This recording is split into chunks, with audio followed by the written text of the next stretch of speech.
Bomdod namozida Umar roziyallohu anhuni bir baxtiqaro pichoqlab, jarohatlantirib, qorinlari yorilishgacha olib borib, zaharlangan pichoqni sayganda Umar roziyallohu anhu payg'ambarimiz sollallohu alayhi vasallamning masjidlarida qonga belangan holatda yerga yotib qoladi.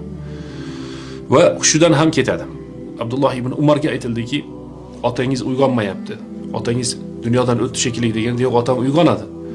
Otamni quloqiga borib turib, as-saloh, namoz vaqti bo'ldi deb aytsanglar, otam o'ziga keladi deb aytdilar. Shunda Umar roziyallohu anhuga borib, namoz, ey amirul mu'minin, namoz deganda Umar roziyallohu anhu boshqa chaqiriqlarga uyg'onmagan Umar namoz deganda uyg'onadi. Qala asallan nas, insonlar namoz o'qidimi? İnsanlar namoz o'qidimi degan so'zlarni o'sha joyda aytganlar. Hozirgi kundagi biz mo'min musulmonlarga aytamiz. Kichik bir bahonani deb, bo'lmagan ishlarni deb yoki dunyoni ba'zi bir maqsadlarini deb namozni o'qimayotgan odamlar.